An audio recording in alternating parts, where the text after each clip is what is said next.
მნიშვნელობას, რომელიც საქართველოს შეინარჩუნა. რა მთავარი გზავნილები იყო თქვენგან, თქვენ რომ გითხრათ და ასევე გითხარით შეხვედრებზე, რა მთავარი გზავნილები გააჟღერა პარლამენტის თავმჯდომარემ და საქართველოს დელეგაციამ. ვფიქრობ, ჩემს გამოსვლაში შევეცადე, რომ ორი მთავარი საქმე მიმეტანა მსმენელებამდე. ერთად პირველი, რომ ყველა ქვეყანა მოქმედებს უნდა იმოქმედოს საკუთარი ეროვნული ინტერესების შესაბამისად და როცა ქვეყნები მოქმედებენ ჭეშმარიტ ეროვნული ინტერესების შესაბამისად, მაშინ მშვიდობა უფრო მყარია და თანამშრომლობა უფრო სტაბილურია.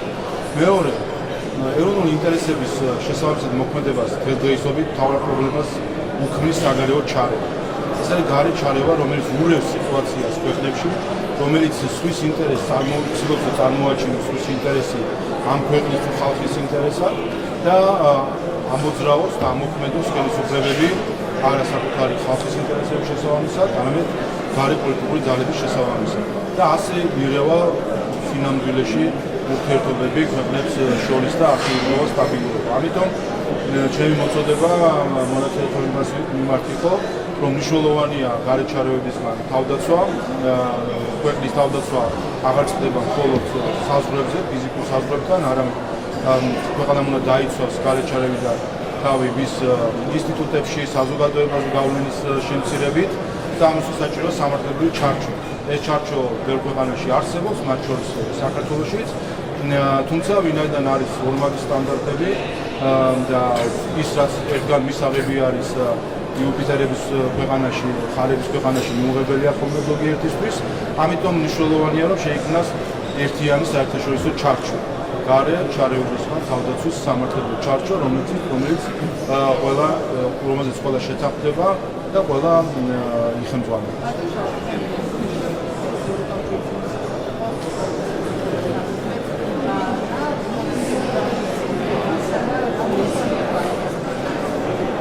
უპირველეს ყოვლისა მნიშვნელოვანი იყო ჩვენთვის, რომ უშუალოდ ევროკავშირის წევრი ქვეყნის პარლამენტებს ვისაუბროთ, მის ხელმძღვანელობას ვისაუბროთ. ვინაიდან სამწუხაროდ ჩვენ ვხედავთ, რომ ბრიუსელი იქცა ბარიერად საქართველოსა და ევროკავშირის წევრი ქვეყნებს შორის და საკუთარი დღესდღეობის ატარებს და არა წევრი ქვეყნების ხალხების დღესდღეობას. ამიტომ მნიშვნელოვანი იყო ჩვენ ერთ-ერთზე ვესაუბროთ მიკროფონ ჩვენ კოლეგებთან, ამ შემთხვევაში ლუქსემბურგის საფრანგეთის პარლამენტის წარმომადგენლებთან და კიდევ ერთხელ აგვეცნა როგორ ხედავთ ჩვენ საქართველოს და ევროკავშირის ურთიერთობას. და ძალიან მიხარია, რომ ორივე კოლეგასთან ძალიან კონსტრუქტიულ საუბარს ჩვენ შევკარგავთ. პარლამენტებს შორის ურთიერთობა იქნება ინტენსიური ყველა დონეზე, როგორც პარლამენტის ხელმძღვანელობის დონეზე, ისე კომიტეტების და მეგობრობის ჯგუფის დონეზე და გვექნება ჩვენ ამხრივ ვიზიტების გაცვლას და საუბარი ერთმანეთთან. ეს ასეთი შეხვედრები აჩვენებს, რომ სამწუხაროდ ბრიუსელი კიდევ ერთხელ ნაცვლად იმისა, რომ იმოქმედოს ევროკავშირის წევრი ქვეყნების საუკეთესო ინტერესები, მოქმედებს საკუთარი დღესასწაულით, რომელიც რიგ შემთხვევაში ეწინააღმდეგება ევროკავშირის საუკეთესო ინტერესებს.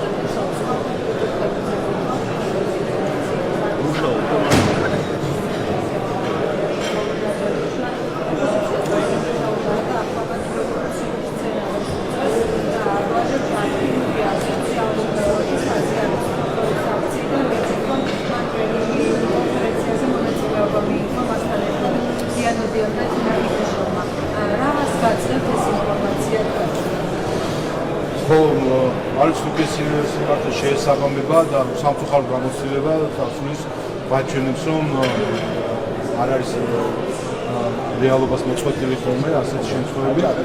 ეს კიდევ ერთხელ დაადასტურებდა იმას, თუ რა არის დღევანდელობის ყველაზე დიდი ბოროტება.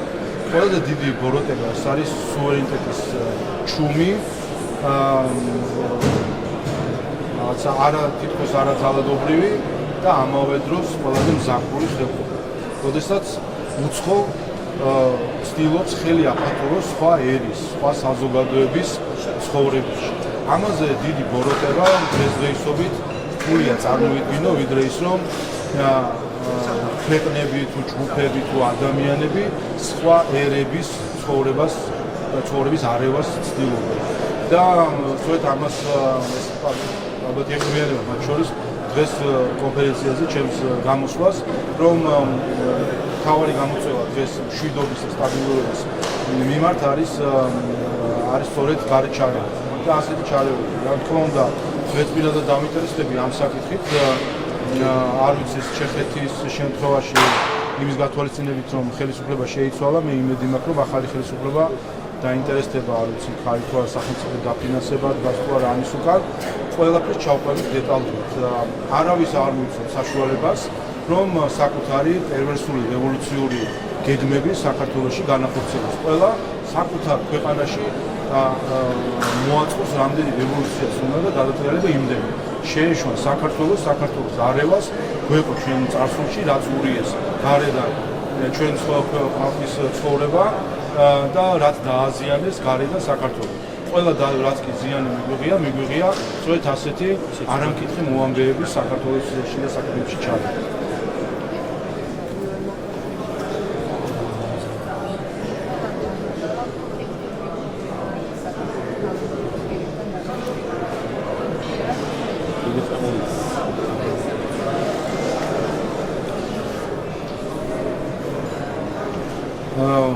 არ ვიცი მიჭირს აი ეს სერიოზული განცხადების გაკეთება. რა უნდა თქვა გარდა იმისა, რომ მართლა ამ ატრაკციობას უნდა მონიშნო რა. გერმანიის ხელისუფლება რომ ასე თავს ასაგდებად იხდის და საკუთარ თავს დასაცინად ხნის, აი ასეთი სამარცხვინო სასაცილო თავის მართლებებით ხომ უნდა მიხვდნენ რაღაც მომენტში რა დამართეს საკუთარი ქვეყნის რეპუტაციას აი ასეთი ქცევით. ასე რომ არ ვიცი, ასე ელაპარაკონ საკუთარ ელჩს და ერთმანეთთან ელაპარაკონ ასეთი უპატივცემული ტონით, კი გონიათ რომ ვინმეს ახლა ნაცარში თვალში ქართულ ხალხს, რომ ერთი აიტიშნიკი ვერ მოძებნეს, რომ ორი სახელი და გვარი ჩაესწორებინათ საიტზე და თან მე იმას გვედავებიან ხოლმე, რომ ფული ვარ დასახარჯეთ, თქვენ უნდა დაგეხმაროთ ქვეყნის განვითარებაში. საკუთარ ვებგვერდს მიხედავთ ჯერ და მე ელაპარაკონ ქართულ ხალხს. კიდევ ერთხელ რეალური მიზეზი თქვან უკვე რაიმე სათქმელია. საქმეც ეს არის, რომ მთელი სამარცხვინობა ამ ყველაფერს არის ისო ვერც ამბობ სინამდვილეში რაც უნდა თქვა, იმასაც ვერ ამბობ, რომ არჩევნებში უნდა და სხვა შედეგი დამარცხდნენ და ამ დამარცხების არაღიარების პროცესში არიან ახლა და ამის თქმასაც ვერ ბედავენ. ამ ხელა ქვეყანა ამის თქმას ვერ უბედავს ქართულ ხალხს და მართლა კატათაბობანად ვეთამაშებია. არასერიოზულია, როგორც რა სახეთ შეუქმნა გერმანიის ელჩმა გერმანია სამწუხაროდ აი ამის გაგრძელება ეს ყველაფერი. კიდევ ერთხელ შევამოწმოთ, დღე გამოშვებით შევამოწმოთ ვერაფერს. შევხედოთ ერთი ქართული ხალხის ნებას კალენდარული, რომელი კალენდარული წლის, რომელი კალენდარული თვის, რომელი კალენდარული დღეს აღიარებს. მე კიდევ ეს ყველაფერი აჩვენებს, რომ პატივს არცემენ ქართული ხალხის სუვერენიტეტს. აქამდე ჩვენ თუ რუსეთისგან გვქონდა სუვერენიტეტი დასაცავი და გვაქვს ოკუპირებული ტერიტორიები და ამას ვიცავ, აღმოჩნდა რომ აი ესეთი წვრილმანი მართლაც დაბიო საქციელი ცდილობენ ქართული ხალხის სუვერენიტეტის ხელყარებას.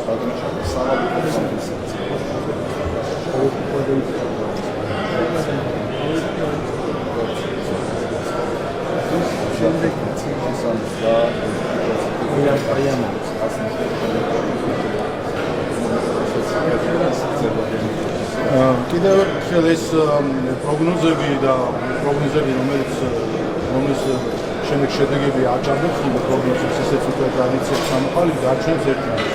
თუ რამდენად სწორედ მოქმედებს საქართველოს ხელისუფლება, რომ მოქმედებს საკუთარი ხალხის ინტერესებით და არა სხვა ქვეყნის, მათ შორის ბრიუსელის ინტერესებით. კიდევ ერთხელ ხაზგასმით ჩვენ რომ დაგვეჯერებინათ ბრიუსელისთვის, და ჩვენ ვიქნებოდით ეკონომიკურად დანგრეული და დიდი ალბათობით კიდევ ერთ რომ გადატანილი ქვეყანა, რომ დაგვეჯერებინა ბრიუსელის.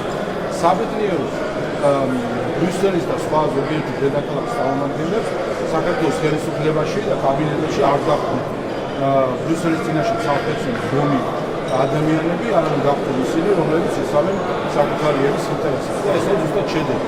აი ეს არის სიკეთე დამოუკიდებლობის და თუ რა არის ხასი სამხრეთის გონის ამას სხვა ქვეყნებში ხედავთ ჩვენ, რომელიც ომის ხარჯებში გახვეული და სამადლოა და ახლა გადაქცეული ევროკავშირში რატიფიკაციით მიიღებენ, როდის რა მოლაპარაკებას გაუხსნიან და რა შედეგები ექნება.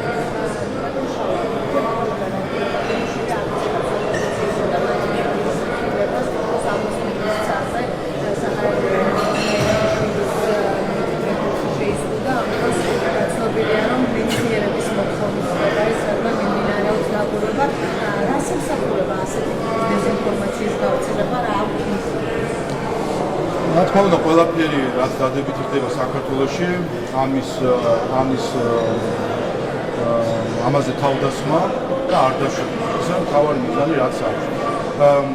რადიკალურ ოპოზიციას და მათ გარეთ დამკვეთებს არსენალი გამოეწურათ ყველანაირ.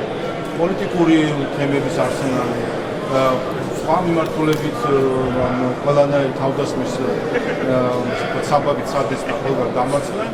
ახლა მთავარი ასაც ის ცდილობენ არის რომ რაიმენარად ეკონომიკურად დააზიანონ ქვეყანა, რომ ხალხში უღალატებობა გამოიწვიოს. და ესე ზუსტად ამ პოლიტიკის გაგრძელება არის, რომ არ დაუშვან წარმატებული პროექტების განხორციელება, არ დაუშვან მათ შორის სამეცნიერო პოტენციალის ათვისება და აბასთუმანის ობსერვატორია სამეცნიეროსთან ერთად ასევე არის რა თქმა უნდა მნიშვნელოვანი პუნქტი, რომელიც საინტერესო არის ზოგადად მათთვის საქართველოს მოინახულებს ხოლმე. ამ ყველაფერს არ დაშვება, რაც შეიძლება ნაკლებად კარგი რამე უნდა მოხდეს და ბევრი ცუდი რამე მოხდეს. არ ვიცი ახლა მე რადიკალურ ოპოზიციას ახლა გზა ევიწროება ფიქრინოების გადასაფრენად რა ის პრობლემები წარმოშობილი საქართველოს სულ ცოტა ხნის წინ ყველამ ერთად ვიხილეთ საქართველოს ცარ როგორ ინტენსიურად იყო გამოყენებული და დღესაც ასე ხდება, მას შემდეგ რაც ჩაკეტილი არის ახლო აღმოსავლეთის და ჩრდილოეთის მარშრუტები. ასევე საკმარისი მარშრუტებია საქართველოში ფიქრინოების გადასაფრენად და იქ სადაც საჭირო არის როგორც სამეცნიერო პოტენციალისთვის ასაკისებლად შესაბამისი შეზღუდვების დაწესება, ასეც ფუნქციონირება ხდება. ნახტავარი არჩივის, ესე იგი არჩივიან საერთაშორისო ორგანიზაცია, არჩივიან ავიაკომპანიები და არჩივიან პილოტები. რატომ არჩივიან რადიკალურ ოპოზიციას?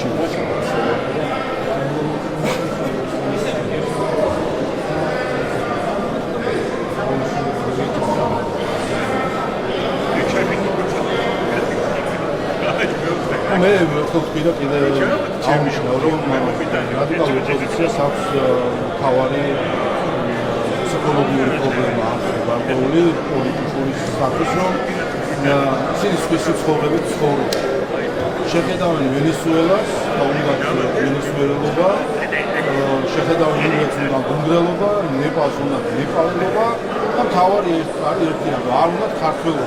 ეს არის მათი თავარი პრობლემა. უნდა თქვენ ნებისმიერი სხვა, მაგრამ არა ქართველი. არა ქართველს არ იქნება არასდროს წარმატება საქართველოში. როდესაც პოლიტიკური ჯგუფი თავის პოლიტიკას არ აფუძნებს ქართულობაზე, ქართულ პოლიტიკაზე, ქართულ ინტერესებზე და ქართულ გამოსწორებაზე, ისეთ პოლიტიკურ ჯგუფს წარმატების არანაირი პერსპექტივა არ აქვს. ასე რომ კიდევ ერთხელ ეს აჩვენებს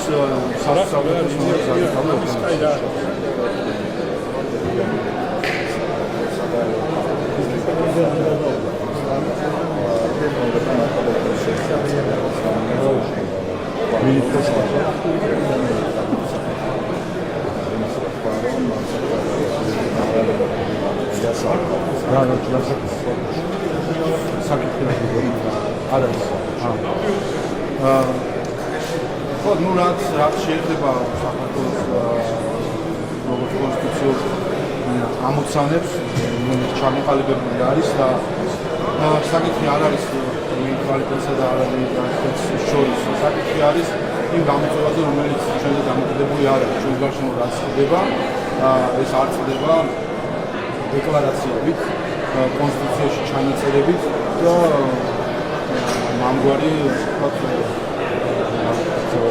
ტერმინები შემოყვება.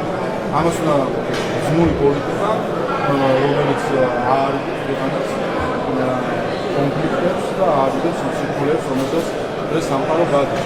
და საქართველოს ხელისუფლება ამის მაგალითი არის, რომ ბოლო 14 წლის განმავლობაში საქართველოს აქვს პირველად პერიოდი, როდესაც საქართველოში ომი არ დაწყებულა, საქართველოში სამხედრო კონფლიქტი არ ყოფილა და ეს ხდება შემთხვევით. ბოლო 12 წელი და ბოლო რამდენიმე წელი განსაკუთრებით ყველა წინაპირობა იყო საქართველოში დაწყებული ომი, გარანტირებული ომი, რომ ზოგიერთ უცხოელს საქართველოს ხელისუფლების კაბინეტში დახვედრებენ საფრთხის ომი რადიკალურ ოპოზიციის წარმომადგენლები. გარანტირებული ომს გადავრჩით ჩვენ იმის გამო, რომ ჩვენს ეროვნულ ინტერესებს დავახსნით ყველაფერზე, მაგრამ ასე რომ კიდევ ერთხელ მნიშვნელოვანი არის არა ჩანაწერები და დეკლარაციები, მნიშვნელოვანი არის სწორი პოლიტიკა. და ქართულ მოცემულს სწორედ ესაჩვენა, რომ სწორი პოლიტიკით ყველაზე კონფლიქტებით დახუნჯულ რეგიონშიც კი შესაძლებელი არის მშვიდობისა სტაბილურობის შემოჭრა.